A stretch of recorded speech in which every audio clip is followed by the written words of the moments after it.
Buenas tardes, queridos estudiantes. Vamos a continuar con el estudio de los derechos humanos. Estamos en el segundo aspecto. Terminamos la cuestión de la historia, un brevísimo vistazo del recorrido desde la antigüedad, y estamos tratando de dar detalles acerca de qué es un derecho humano.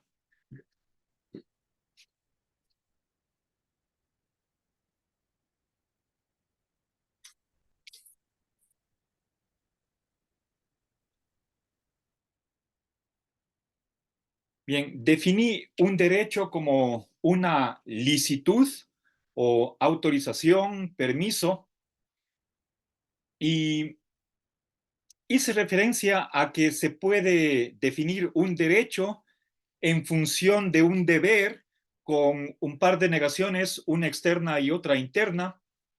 Es decir, un derecho es lo que no está prohibido, lo que no es obligatorio no hacer. ¿Sí?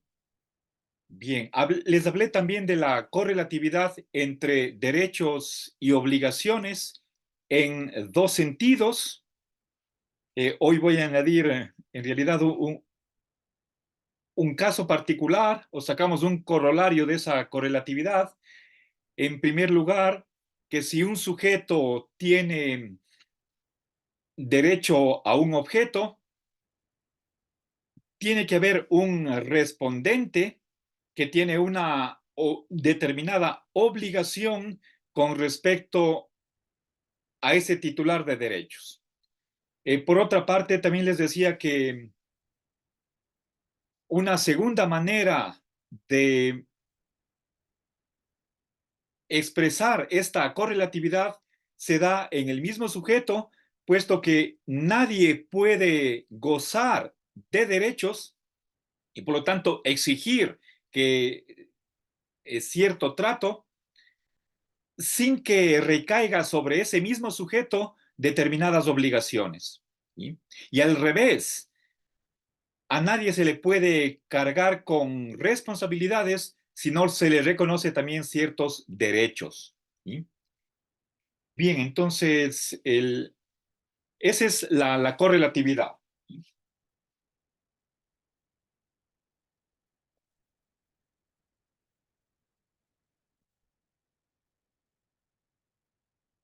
A ver, ahora quisiera presentar una clasificación de los derechos basada en esta correlatividad. A ver, por una parte quiero hacer referencia a la distinción entre derechos positivos y negativos.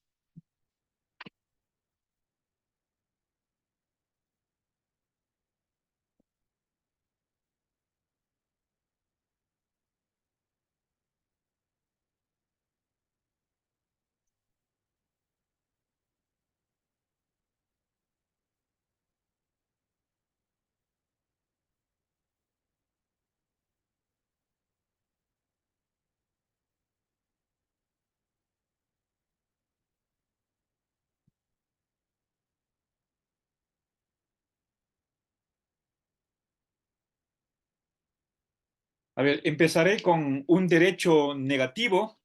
Es aquel que entraña o implica. Aquí podemos nosotros utilizar ambos funtores, el condicional o la implicación.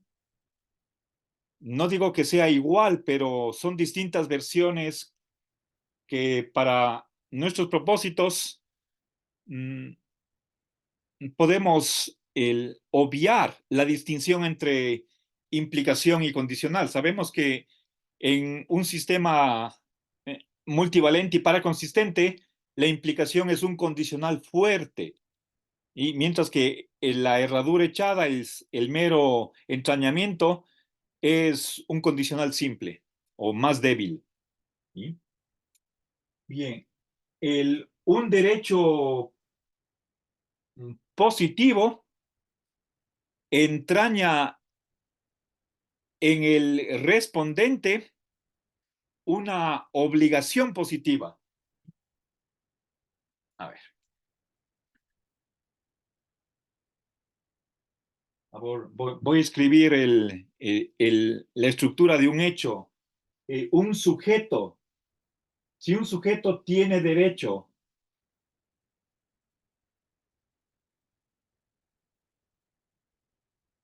un derecho positivo, entonces el respondente, recuerden, es otro particular o el Estado, tiene una obligación positiva.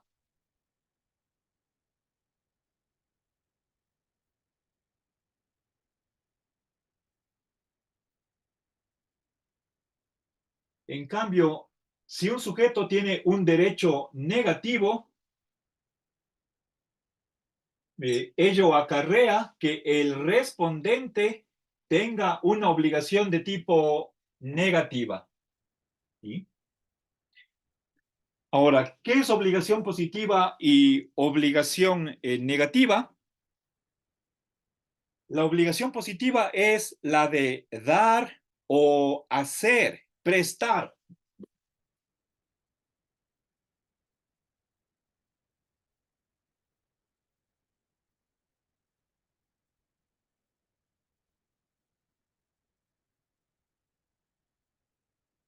Mientras que una obligación negativa es la obligación de no hacer,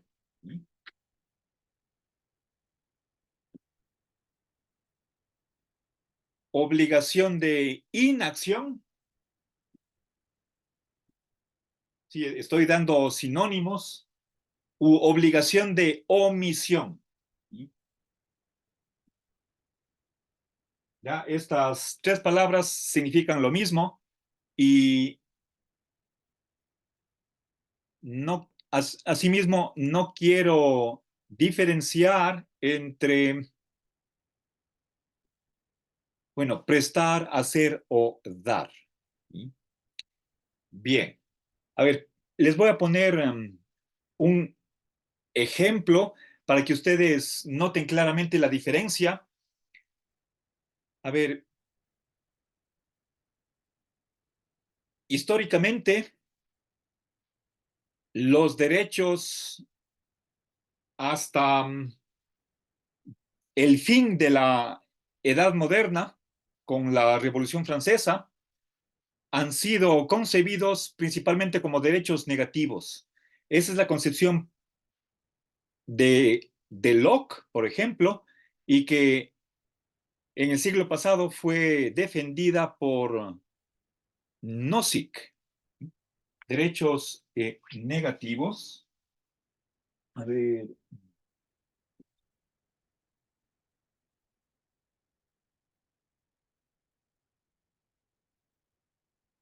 Mientras que los derechos positivos recién se han reconocido paulatinamente, cada vez en mayor medida, desde la Revolución Francesa a lo largo del siglo XIX, pero sobre todo en el siglo XX.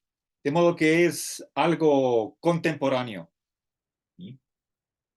Bien, recuerden, les puse el ejemplo del artículo 195.1 del Código Penal Español. ¿Sí? Bien, a ver, un derecho negativo, de acuerdo a la obligación que tiene el respondente, que puede ser otro individuo particular o la comunidad, la sociedad, el Estado o incluso la comunidad de naciones, es mucho más exigente. ¿Sí? A ver, pensemos qué diferencia habría con respecto a la vida si es que se concibe como un derecho negativo o positivo. Para notar esta primera distinción, pongamos el ejemplo de una persona que se está ahogando y hay otra persona que está en tierra firme digamos, detrás de un pasamano, una baranda, una pared, y que simplemente con extenderle la mano podría salvarle al que está en el agua. Ahora, si es que la vida fuera un derecho negativo, ¿sí? Y eso es lo que piensan estos dos autores y muchísimos otros, ese derecho negativo acarrea en el respondente meramente o simplemente una obligación de no hacer. Por lo tanto, con que el que está en tierra, ¿sí? Al filo o al borde de ese cuerpo de agua, se queda con sus brazos cruzados sin hacer nada, entonces está cumpliendo su obligación. ¿Sí? No hacer nada es lo único que se exige del respondente en esta situación, de la persona que se está ahogando. Seguramente para muchos de ustedes eso les parecerá algo insolidario, por decirlo menos, pero esa es la concepción que tienen por lo menos estos dos filósofos. En cambio, si es que la vida fuera concebida como un derecho positivo, eso quiere decir que el respondente tiene una obligación de hacer, una obligación positiva de hacer algo. Por lo tanto, tiene que extenderle la mano y salvarle. Hacer menos de eso no es estar a la altura de lo que demanda su obligación positiva. ¿Sí? Entonces, hay ahí una obligación de socorrer o auxiliar, que es aquello en lo que insiste ese artículo 195 del Código Penal Español. Bien, ahora, Nozick al respecto es bastante explícito y él dice que el derecho a la vida no está imponiendo en el respondente en ningún particular y tampoco, por lo tanto, en el Estado, la obligación de proporcionar o dar los recursos o medios necesarios para mantener la vida. Entonces, creo que esta distinción es fundamental. Ahora, podríamos, sin embargo, hacer una pequeña matización. Pensemos en los derechos políticos, como por ejemplo el de dar un voto, el acercarse cada determinado número de años a depositar un voto en la urna y así a elegir a los representantes de un gobierno. Ese derecho negativo está, bueno, según esta caracterización, estaría requiriendo simplemente una obligación negativa por parte del Estado. Pero en realidad, la organización de unas elecciones están demandando muchas acciones por parte del Estado. ¿Sí? Entonces, tengamos en cuenta que incluso los derechos negativos acarrean o conllevan ciertas acciones por parte del respondente para cumplir su obligación. ¿Sí? A ver, entonces, podemos tomar eso como una especie de excepción, pero, o si quieren ustedes, como un complemento de lo que acabo de caracterizar y lo digo a renglón seguido para que ustedes tomen nota de esta observación. ¿Sí? Que los derechos negativos,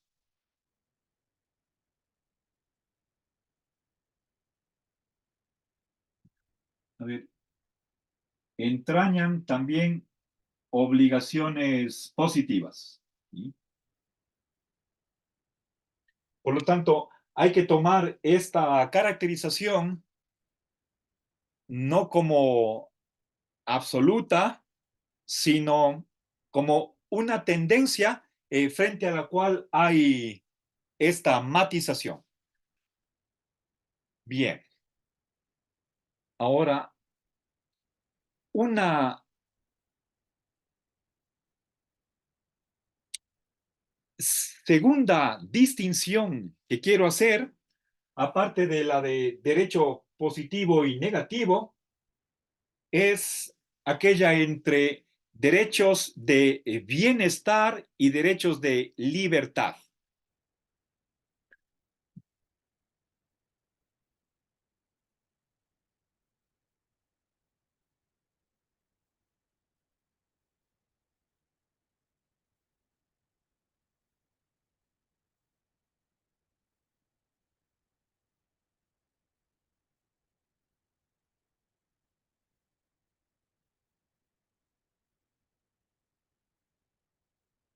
Los derechos de bienestar son aquellos que están exigiendo de parte del respondente un deber de auxilio,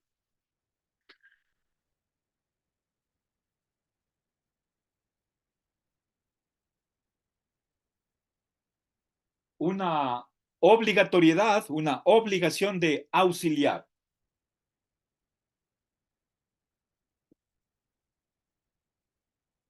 o socorrer.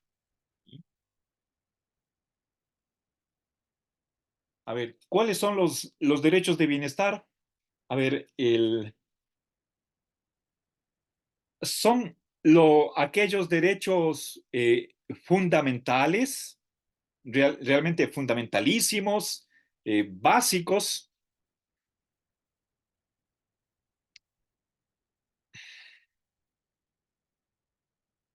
que surgen de las necesidades de, de nuestro ser. Estamos hablando de derechos humanos, por lo tanto, de las necesidades de nuestro organismo humano. ¿Cuáles son esos derechos de bienestar?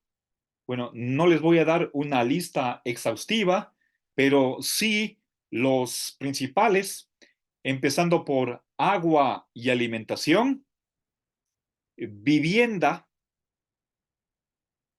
salud, educación, trabajo, seguridad social, ¿sí? Entre otros.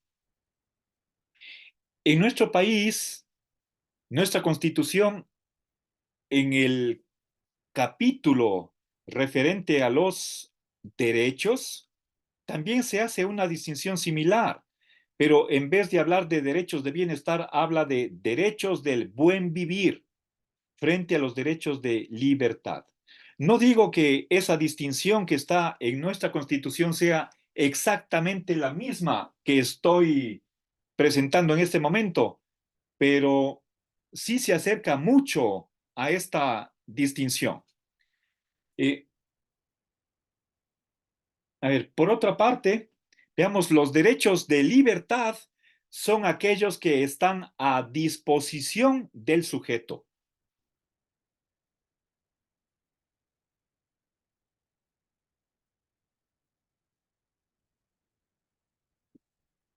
Es decir, el, el sujeto, el portador de los derechos de libertad,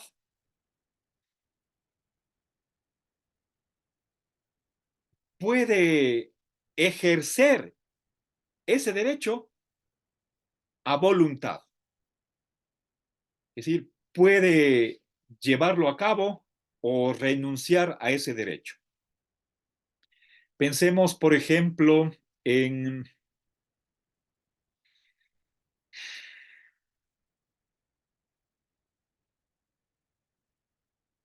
dos personas. La primera presta dinero, la segunda es la que fía.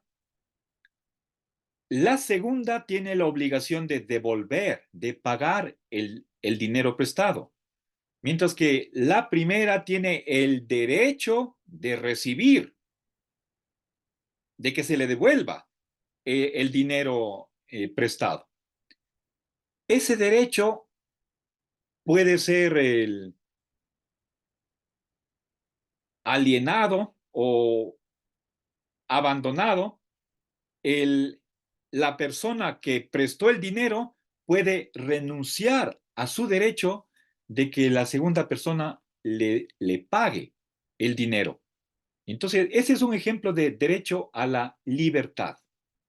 Si es que nuevamente pensemos con qué pasa con el derecho a la vida. Es un derecho, pero para que ustedes vean el contraste entre ambas categorías de derechos, un derecho de bienestar no está a disposición del sujeto, por lo tanto es un derecho imprescriptible.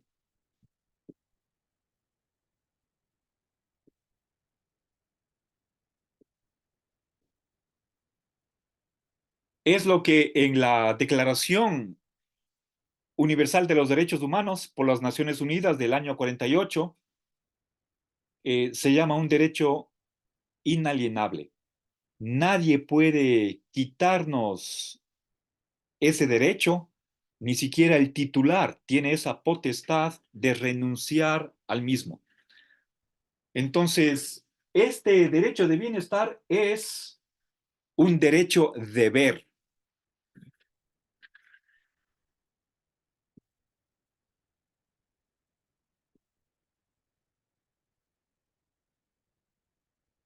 Derecho, si quieren ustedes, forzoso, obligatorio.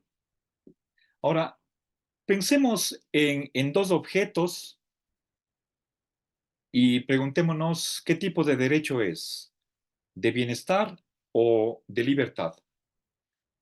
Ahora, la respuesta no es única, depende de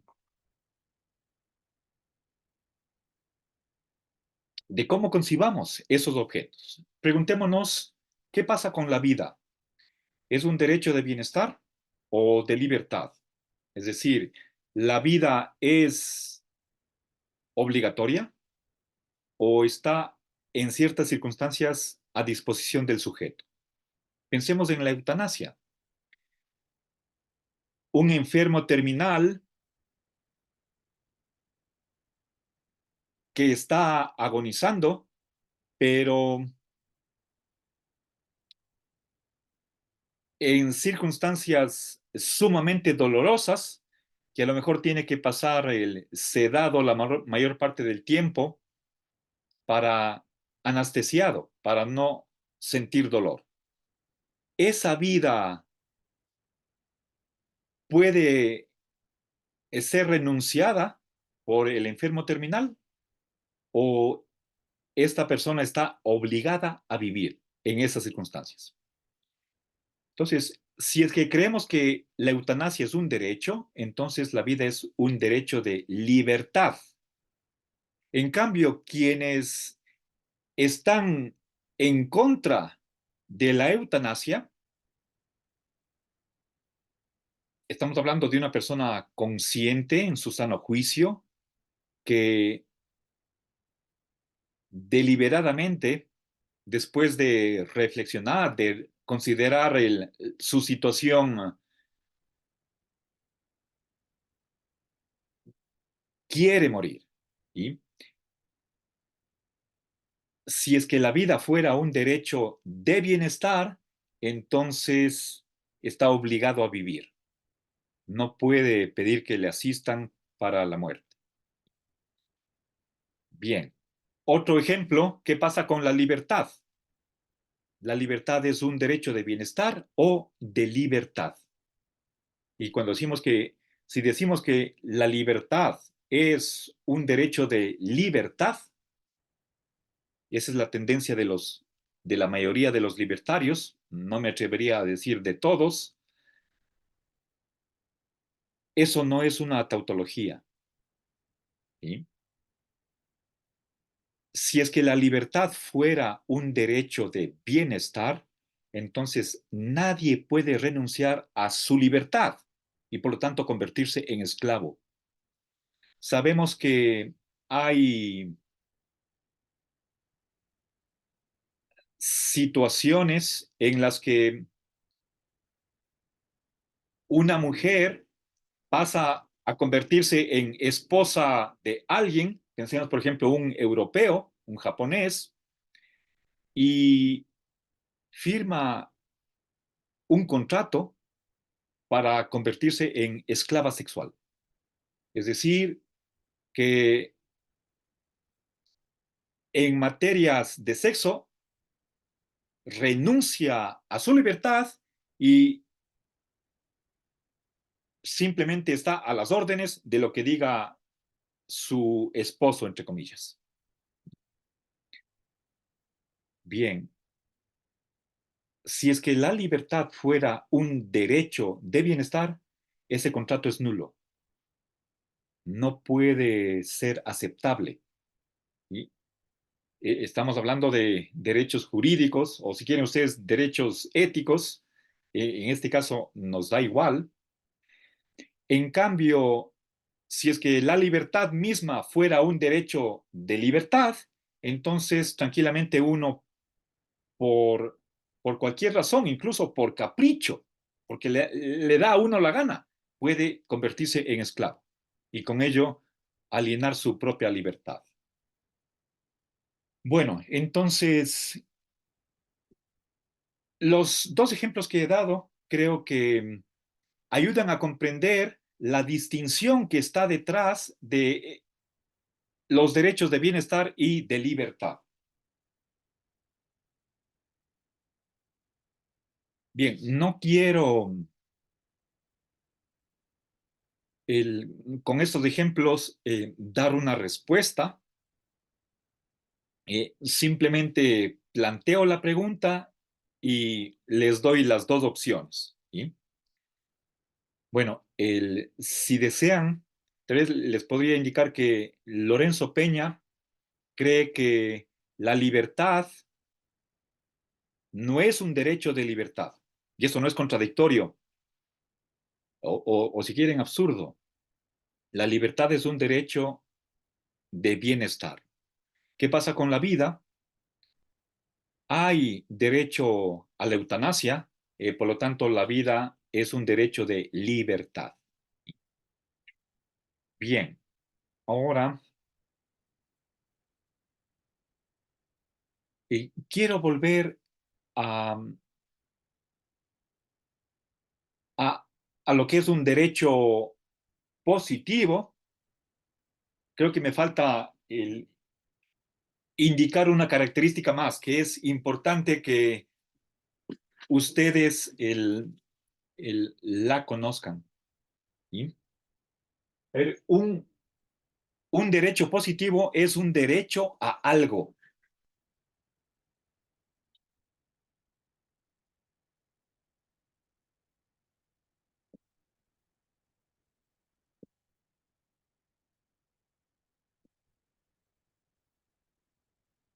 ¿Ya? El- Fíjense, al momento de enunciar o caracterizar qué es un derecho positivo, estoy utilizando el cuantificador existencial.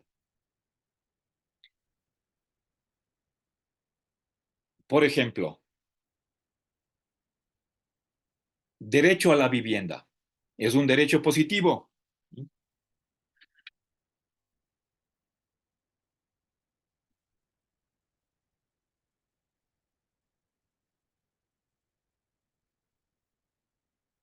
¿Sí? Por, por esta caracterización que he dado, El derecho a la vivienda está exigiendo o requiriendo la existencia de una vivienda a la que pueda acceder el titular de derechos.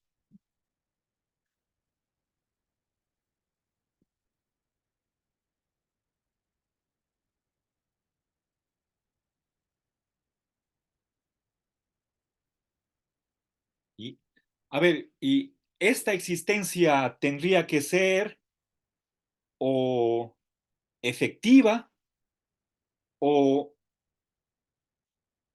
financieramente posible. Es decir, tiene que ver los recursos para construir esa vivienda que sea accesible, que pueda ser ocupada por el titular del derecho.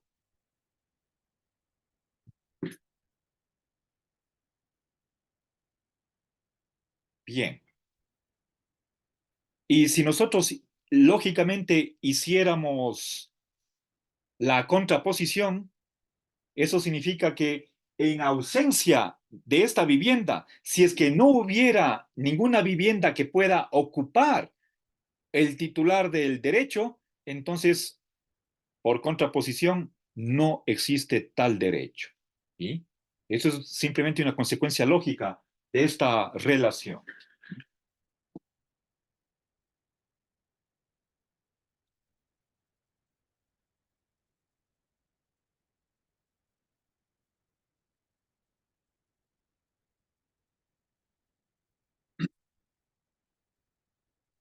Bien, ahora, en general, podemos decir que los derechos de bienestar están requiriendo, necesitando la existencia de recursos para que se pueda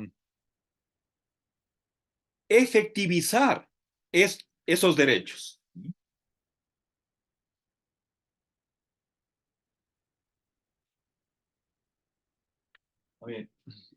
Voy a poner aquí en la misma línea de derechos de bienestar, ¿sí? Acá,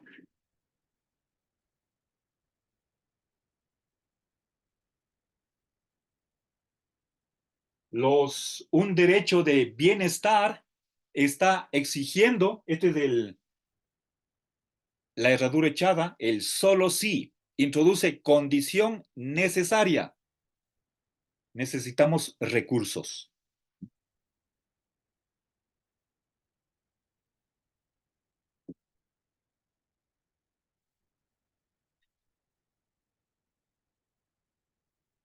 ¿Sí? No hay derechos gratuitos, derechos sin costo.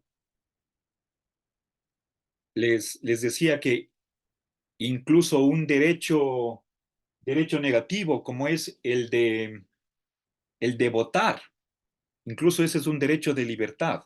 Bueno, no aquí en Ecuador, pero por ejemplo en los Estados Unidos, el derecho al voto es voluntario. Si usted no quiere votar, simplemente no lo hace. Como puede ser aquí en nuestro país con las personas de la tercera edad o los menores de 18 años. Es facultativo. Pero para organizar las elecciones, el Estado tiene que tener recursos. Tiene que ser algo. ¿Sí? Bien. Entonces,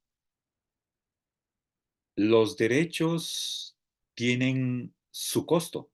Están exigiendo recursos para poderlos hacer efectivos. Bien, acá un derecho de bienestar exige recursos. Ahora, veamos una consecuencia de un, un corolario de esta correlación entre derechos y obligaciones. Quiero referirme al principio de no impedimento.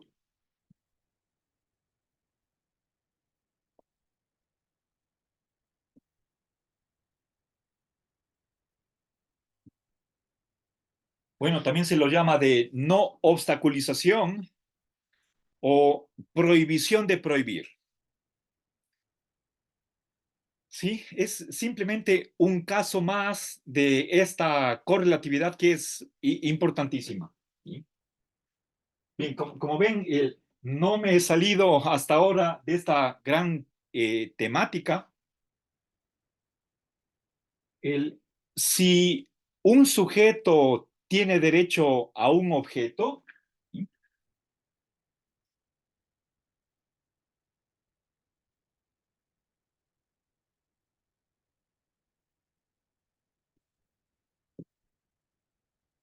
Entonces el respondente tiene una determinada obligación. ¿Sí?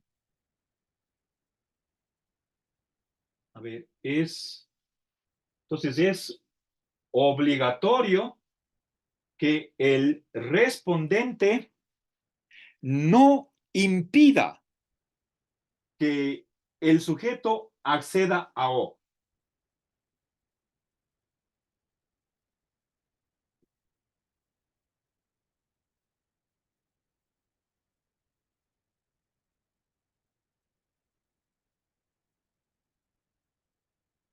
¿Sí? A ver, por favor, quisiera que ustedes noten, esta O minúscula es de obligatorio, acá la O mayúscula es de objeto. ¿Sí?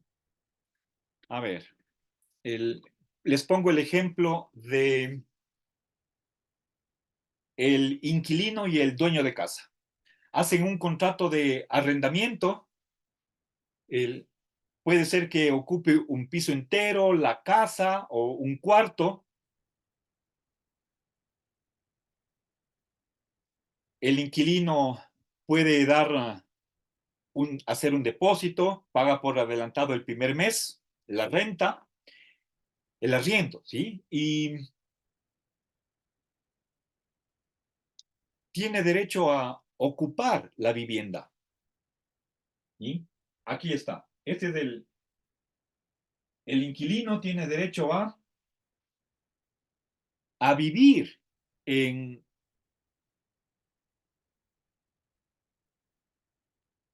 en una vivienda, ¿sí? Ahora, eso significa que es obligatorio que el dueño de casa, ¿sí? Tiene una obligación negativa de no poner obstáculos o barreras para que efectivamente el inquilino goce de esa vivienda. ¿Ya? Lo mínimo tiene que hacer es entregarle las llaves de la puerta de calle o la puerta de entrada.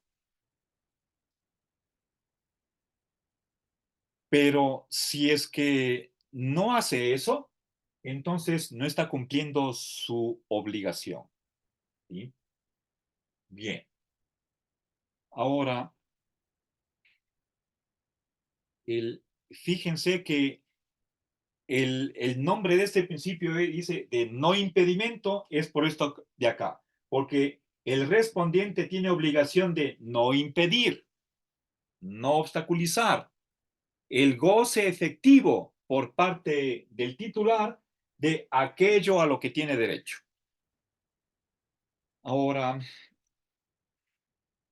como un caso particular de este principio de no impedimento, tenemos lo siguiente, que los derechos fundamentales,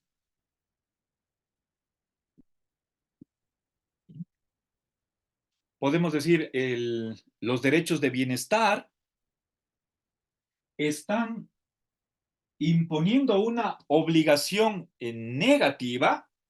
Es obligatorio no usar la propiedad privada, ¿sí?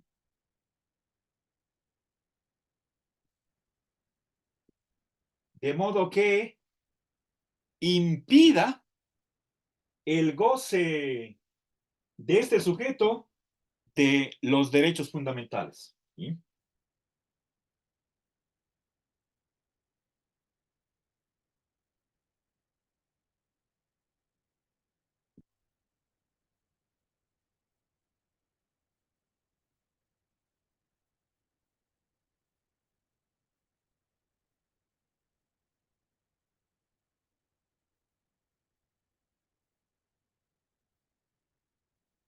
Bien, ahora esto obviamente debería ser así, pero seguramente nos falta muchísimo para que se haga realidad. Si es que el principio de no impedimento es correcto, como el, de hecho lo es, entonces de ahí se sigue esta obligación de que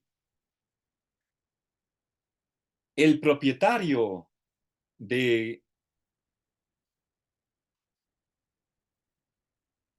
de ciertos bienes, y sobre todo estamos pensando en la gente acomodada, en la gente rica, no podría hacer uso de su propiedad privada en la medida en que ese uso está impidiendo que el resto de la gente goce de sus derechos fundamentales. Por lo tanto, aquí estos derechos están poniendo una limitación o restricción a lo que puede hacer el respondente, en este caso particular, con lo que posee, con su propiedad. Bueno, obviamente esta consecuencia es inaceptable para los libertarios, para algunos liberales y para muchísimos individualistas. Obviamente, como cualquier tesis filosófica, es discutible, pero ven ustedes que ahí hay un potencial revolucionario de esta correlatividad entre derechos y obligaciones y más específicamente el del principio de no impedimento. Bueno, ahora ya para el acercarnos a hacer un receso, quisiera,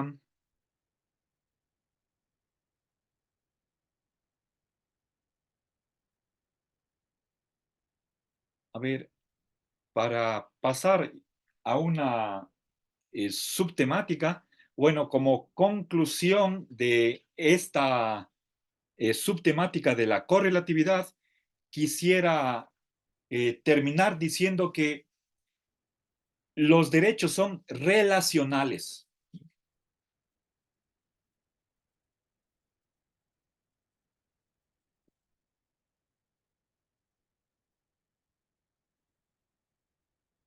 lo cual quiere decir que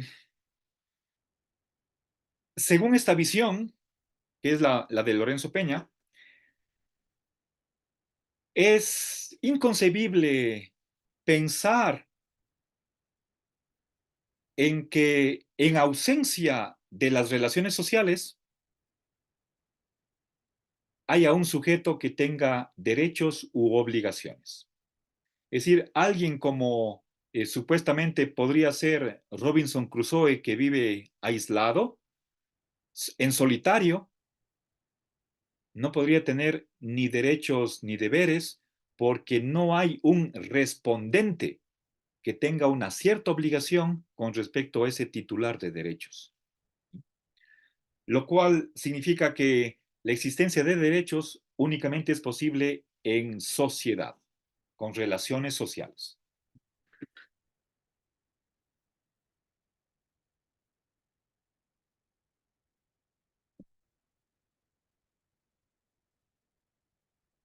Bien, lo cual quiere decir que negativamente, que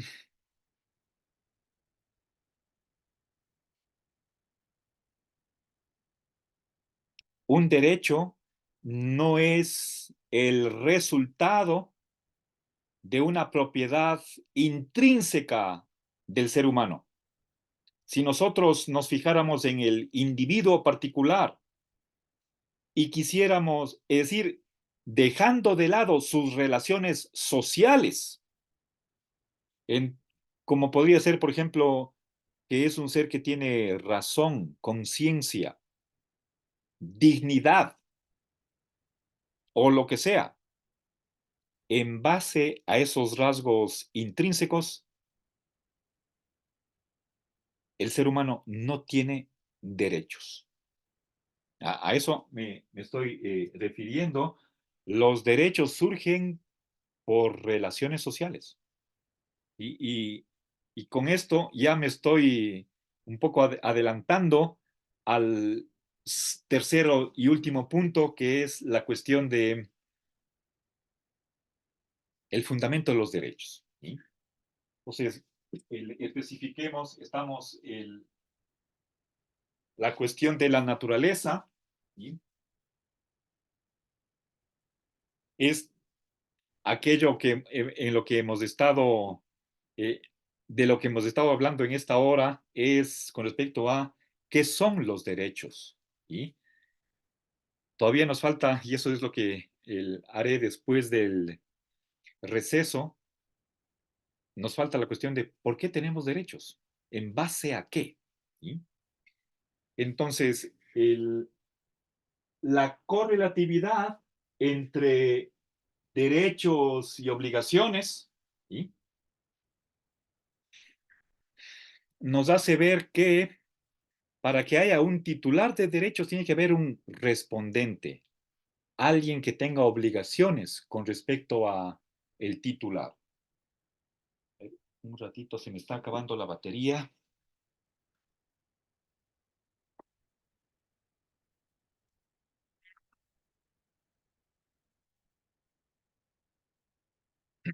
Ya, disculpen. Bien, ahora la última idea que quiero aportar antes de hacer el receso es la siguiente. Si nosotros nos preguntáramos de todos los derechos que tenemos, principalmente de los de bienestar o los fundamentales, que por definición son aquellos que reciben un- una garantía, una protección especial en las constituciones, preguntémonos, ¿cuáles son los derechos básicos? O si pudiéramos nosotros quedarnos con uno, si es que fuera posible, ¿cuál sería? Bueno, en realidad no les voy a dar uno solo, pero sí unos tres o cuatro que creo que realmente están a la base. ¿Sí?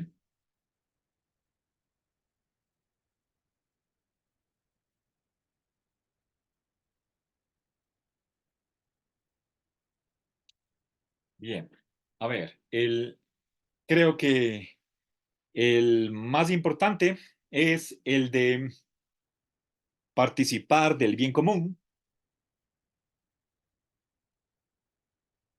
Eso lo simbolizo así con la épsilon griega, que es el símbolo de ser miembro de un conjunto en la teoría de conjunto. ¿Sí? Participar del bien común. A partir de ese derecho se siguen otros. Derecho al trabajo, es decir, derecho a encontrar, a tener, a que exista una plaza de trabajo gracias a la cual uno pueda mantenerse a sí mismo y a su familia y de esa manera contribuir a la sociedad, al bien común de la sociedad. ¿Sí? Automantenerse siempre y cuando esté en capacidad de hacerlo, en edad también de hacerlo. ¿Sí? ¿Qué más? Derecho a ser ayudado.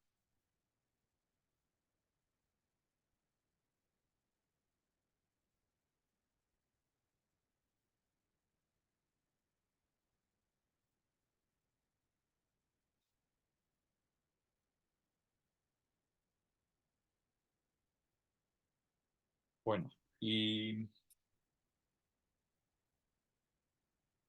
posiblemente aquí acabaría la lista. Entonces, he enumerado tres derechos. Ahora, bueno, quizás Creo que dentro de esta lista posiblemente deberíamos también incluir el derecho a vivir mejor.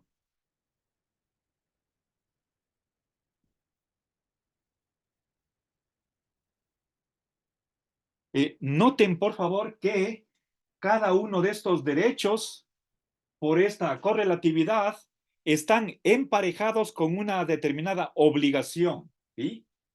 El derecho a participar del bien común requiere la, el deber de contribuir al bien común. Este derecho al trabajo implica en la gente pudiente la obligación de dar empleo o crear empleo. El derecho de ser ayudado corre parejo con la obligación de ayudar. Entonces es ayudar y ser ayudado. ¿Sí? Bueno, hasta ahí, aquí hay un punto seguido. ¿Sí? Ahora, eh, paso a desarrollar esta última idea y nos damos un pequeño descanso. ¿Sí?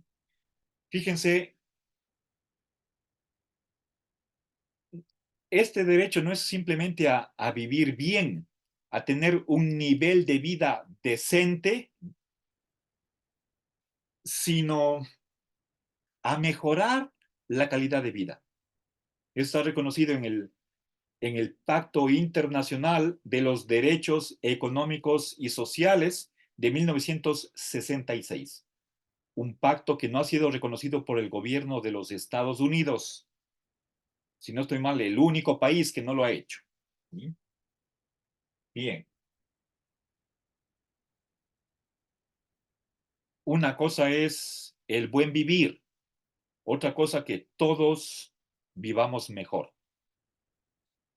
Bien, eso ya se reconoció en nuestro país en el año 2013 en el Plan Nacional de Desarrollo. Está en el subtítulo del plan. Todo el mundo mejor. Ahora, este es un derecho. Por lo tanto, por la correlatividad, ¿sí? De aquí se sigue una obligación, ¿sí?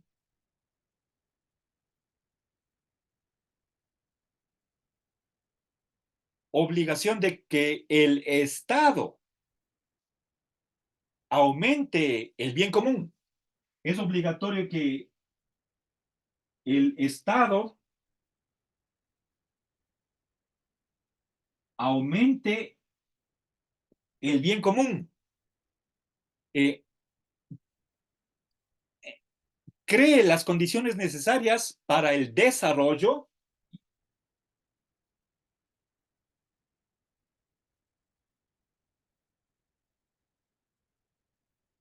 el aumento de las fuerzas productivas, ¿sí?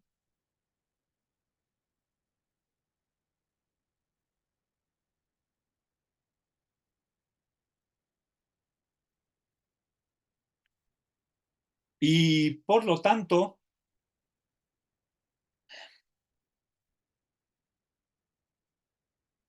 aquella ideología que está en contra del crecimiento, o sea, el decrecentismo, el postdesarrollo, eh, tienen como consecuencia el de ignorar o desconocer o mellar ese derecho de vivir mejor. Entonces, con eso acabo, simplemente por contraposición, ¿sí? A partir de este derecho se sigue esta obligación positiva de parte del Estado. Si es que no aceptamos el desarrollo, ¿sí? Como es el caso de aquella corriente del postdesarrollismo, ¿sí?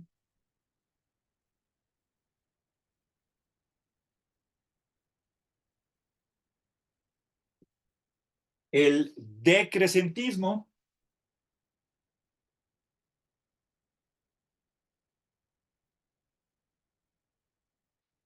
¿sí? Son corrientes que tienen como consecuencia la negación del derecho a vivir mejor. ¿Sí?